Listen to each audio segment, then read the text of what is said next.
안녕하세요. 당신의 게임을 채우는 네모난 조각, 네모난 게임 시선입니다. 2025년 연말을 맞이한 플스 홀리데이 세일 1탄. 역대 최저가도 많이 포함되어 있는데요. 어떤 타이틀이 세일을 하는지 알아보도록 할게요. 구독과 좋아요를 부탁드리면서 바로 시작하겠습니다.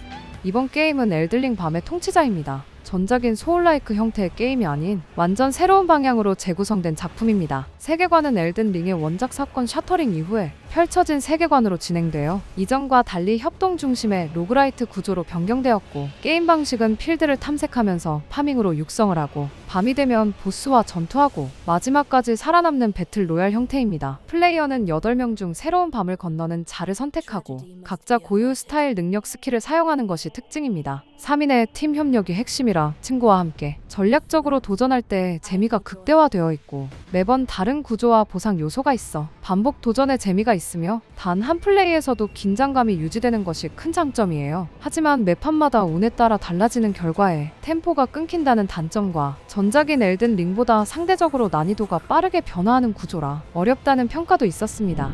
이번 게임은 데스 스트랜딩 이온 더 비치입니다. 2025년 고티 후보작 중 하나로 발표된 게임이죠. 전작인 데스 스트랜딩의 후속작이자 샘 포터 브리지스가 다시 주인공으로 등장하는 작품이에요. 포스트 아포칼립스 환경에서 다양한 지역으로 미국, 멕시코, 호주 등을 횡단하며 네트워크를 재구축하는 이야기입니다. 이번 작품에서는 새로운 대륙과 환경을 도입해 전작보다 크고 다양한 자연 경관을 탐험할 수 있게 되었고, 지진, 모래폭풍 같은 자연 요소가 추가되어 플레이어 직접적인 영향을 받게 되면서 신중한 플레이를 하는 것이 특징이죠. 추가로 전작보다 전투가 더 많이 개선되었고, 스텔스와 전투 옵션과 도구 등의 선택 폭이 넓어져 더 몰입감 있는 플레이가 가능해졌습니다. 하지만 첫 작품과 비슷한 운반과 탐사 루프를 유지해서 일부 플레이어는 대부분이 여전히 운반 중심이라 변화가 충분치 않다는 평가도 있었죠. 원작 데스 스트랜딩 팬이나 스토리 중심 액션 어드벤처를 좋아하는 게이머라면 이 작품 꼭 해보시는 것을 추천합니다.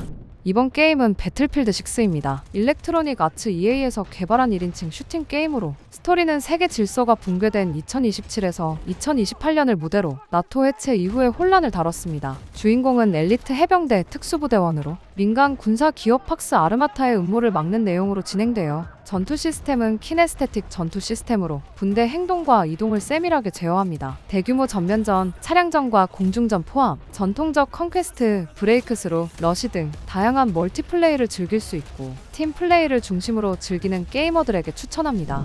이번 게임은 명말 공허의 깃털입니다. 중국에서 개발한 소울라이크 액션 RPG 게임인데요. 스토리는 선형적이면서도 선택에 따라 엔딩이 달라지는 구조이며 NPC 퀘스트와 숨겨진 비밀 등이 존재하여 소울라이크 치고는 꽤 독특한 형태의 스토리를 갖고 있죠. 주요 특징은 패링, 회피, 치명타 중심의 전투가 핵심인 소울라이크 액션성과 명나라 말기 혼란과 전통 설화 요소를 결합한 분위기로 중국 무협과 다크 판타지가 섞인 세계관, 그리고 다양한 무기 강화, 스킬 연마로 나만의 스타일리쉬한 전투가 가능해요. 하지만 그래픽과 배경 디테일이 낮고 캐릭터 모델링이 기대 이하인 단점과 지도나 경로가 복잡해 탐험 중 길을 잃기 쉬운 구조로 피곤하다는 단점, 스토리텔링이 직관적이지 않고 컷신 및 대화가 부족해 전개를 파악하기 어렵다는 단점이 있어 아쉬웠던 작품입니다.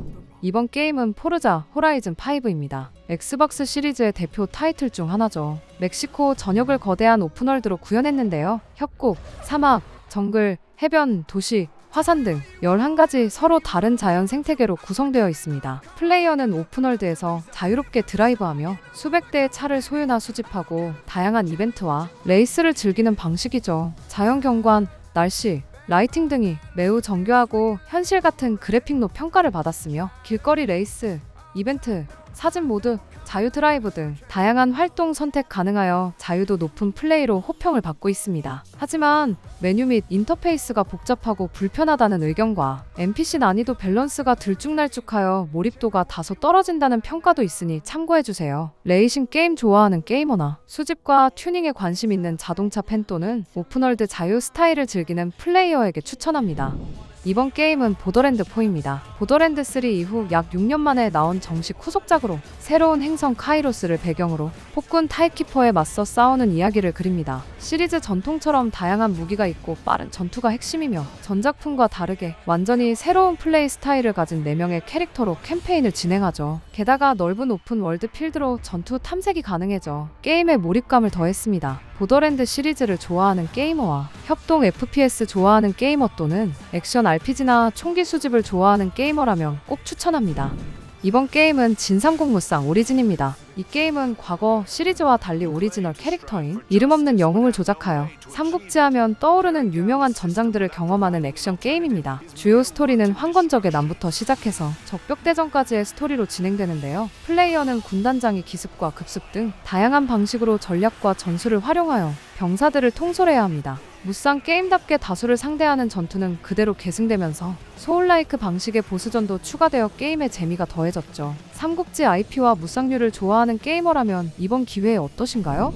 이번 게임은 사일런트 힐 F입니다. 기존의 미국 배경에서 벗어나 1960년대 일본 배경으로 진행되는 것이 큰 특징입니다. 스토리는 주인공 여고생인 시미즈 히나코가 되어 안개로 뒤덮인 자신의 마을을 탐험하며 괴물과 퍼즐 및 공포스러운 진실을 마주하는 내용으로 진행되어 스토리와 분위기는 심리적 공포와 정서적 무게감을 중심으로 전개되며 각종 선택 요소에 따라 스토리가 갈리고 최대 5개의 엔딩이 존재해 다회차 플레이를 유도합니다. 하지만 일부 시리즈 팬은 과도한 전투 의존과 공포 연출을 비판하며 전통 사일런트 힐보다 액션적 요소가 더 많다는 호불호와 탐색 및 퍼즐 구조가 다소 제한적이거나 전투가 긴장감보다는 반복적이라는 단점도 있습니다. 심리 공포 또는 서바이벌 호러를 좋아하는 유저라면 추천합니다. 이번 게임은 어쌔신 크리드 섀도우즈입니다. 유비소프트에서 개발한 어쌔신 크리드 시리즈의 14번째 작품인 게임이죠. 이번 작품은 일본 생고쿠 시대 말기인 아즈치모모야마 시대를 배경으로 진행됩니다. 풍부한 일본을 배경으로 한 오픈월드를 즐길 수 있고 도시, 시골, 숲, 성곽 등 다양한 지역을 탐험할 수 있습니다. 또 계절 변화에 따라 플레이어에 영향을 주는 다이내믹한 월드 구성과 어쌔신 크리드의 특유의 은신 및 탐색 요소도 강화되었고 파쿠르 요소와 물속 숨기 그리고 주변 오브젝트 상어 작용도 적용되어 정말 암살자가 된 듯한 기분을 받을 수 있는 작품이에요. 게다가 플레이 중 은신 잠입 중심 플레이가 특징인 나오에와 힘과 근접전 중심 플레이 스타일을 가진 야스케의 더블 주인공 시스템도 있어 더욱 몰입도 높은 게임이 가능하죠. 하지만 일부 게이머들은 스토리가 평범하거나 깊이가 부족하다는 의견도 있었고 오픈월드 배경에서 반복적인 임무나 수집 요소가 과하다는 평가도 있어 다소 아쉬운 부분도 있습니다. 이번 게임은 아스트로 봇입니다. 플레이어는 작은 로봇 아스트로가 되어 흩어진 동료 로봇들을 구하고 고장난 우주선을 복구하는 여정을 그린 작품이에요. 스토리는 단순하지만 밝고 유쾌한 분위기로 플레이스테이션을 처음 하는 입문자에게도 많은 추천을 받고 있죠. 닌텐도의 슈퍼마리오 시리즈처럼 3D 플랫포머로 점프, 펀치, 회전, 기믹을 활용하고 플레이스테이션만의 장점인 햅틱 진동과 적응형 트리거를 적극 활용하여 게임의 몰입감을 더해줍니다. 거디가 플레이스테이션 역사 속 캐릭터 및 게임 패러디가 다수 등장하여 플스팬이라면 단번에 알아볼 수 있는 반가움과 재미도 있어요. 하지만 입문자를 위한 게임으로 난이도가 전반적으로 쉬워 하드코어 유저에게는 다소 아쉬울 수도 있습니다. 플레이스테이션을 처음 하는 유저나 액션 플랫폼 혹은 마리오 장르를 좋아하는 유저 또는 스트레스 없이 단순 재미를 원하는 유저에게 추천하는 작품입니다. 오늘 영상은 여기까지입니다. 도움이 되셨다면 좋아요와 구독 부탁드려요. 다음 영상에서는 플레이스테이션 홀리데이 세일 리뷰로 돌아오겠습니다. 시청해주셔서 감사합니다. 오늘은 어제보다 더 행복한 하루가 되시길 바랍니다.